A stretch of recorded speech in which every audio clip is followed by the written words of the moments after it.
प्रश्न क्रमांक 10. श्रीनाथ ज्योतीपेक्षा 8 वर्षांनी मोठा आहे. जेव्हा त्यांच्या वयाची बेरीज 54 वर्ष होईल तेव्हा श्रीनाथचे वय काय असेल? आता पहा, श्रीनाथ ज्योतीपेक्षा 8 वर्ष. आता श्रीनाथ आणि ज्योती या ठिकाणी आपण लिहून घेऊ.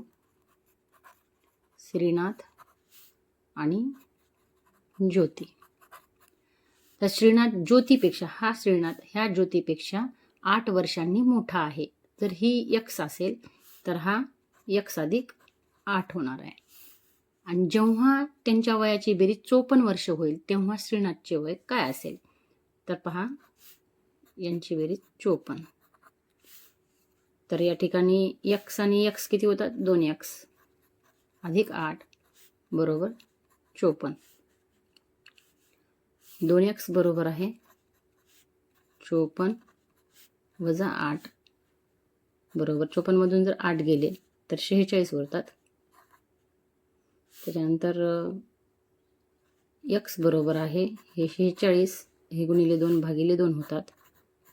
बेदुनी 4 बेत्रिक 6 म्हणजे x बरोबर आहे 23. तर x बरोबर आहे 23. कोण x कोण आहे? ज्योती आहे. म्हणजे या ठिकाणी ज्योती x बरोबर आहे 23 वर्ष. आणि श्रीनाथ कसा आहे? श्रीनाथ हा x अधिक 8 आहे. म्हणजे x ची किंमत 23 आहे. 23 अधिक 8 बरोबर आहे 31 वर्ष. तर श्रीनाथचे वय काय आहे? 31 वर्ष आहे.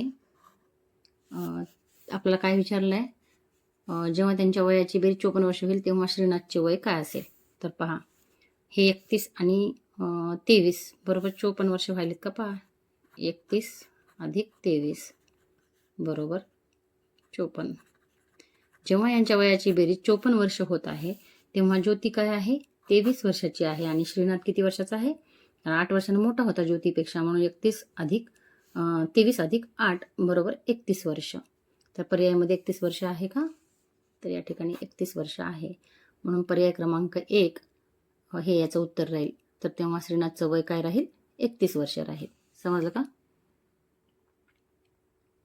तर या ठिकाणी आपण दुसरा प्रश्न पाहूया.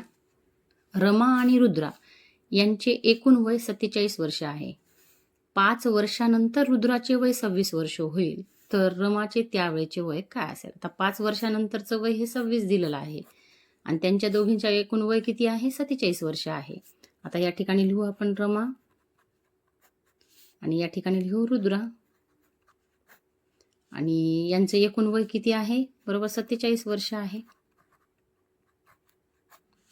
तर पहा, तर 5 वर्षानंतर रुद्राचं वय 26 होणार आहे. तर आता आपण रुद्राचं वय हे 5 वर्षानंतरचं 26 आहे.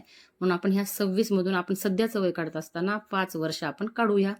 तर बरोबर किती यायला लागलीत? या ठिकाणी 21 वर्ष यायला लागलीत. दोघींचे आजचे वय पाहूया आपण दोघींचे. तर या ठिकाणी रमा ही x आहे. रमाचं माहीत नाही.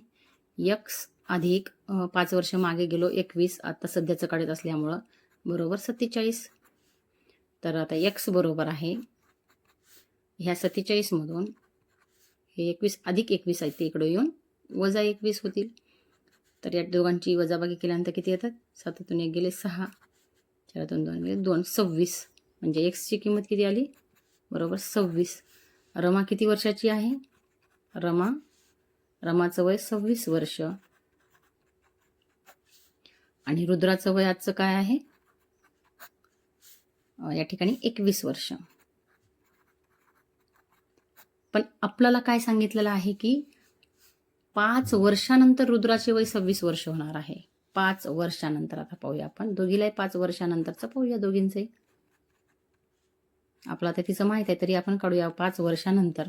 आता ह्या 26 मध्ये 5 वर्षानंतर म्हणजे ह्या 26 अधिक ह्याच्यात 5 वर्ष मिळूया. 26 आणि 5 किती झाले?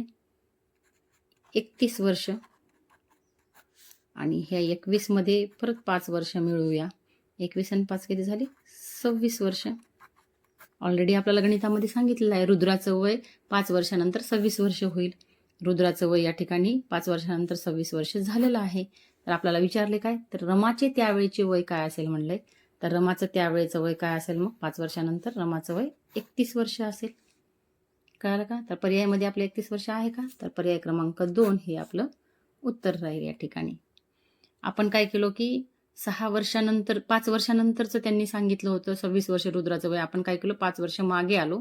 तिचे 5 वर्ष काढले आणि आजचे सध्याचे वय तिचं 21 वर्ष धरलं रुद्राचं. हिचं एक्स होतं आणि असं ठेवून आपण आजचं वय दोघींचंही काढलं. दोघींचं रमाचं 26 वर्ष निघालं, रुद्राचं 21 वर्ष निघालं. पण 5 वर्षानंतर म्हणल्यामुळं रमाच्या वयामध्ये 5 वर्षे मिळवले आणि रुद्राच्याही वयामध्ये 5 वर्षे मिळवले.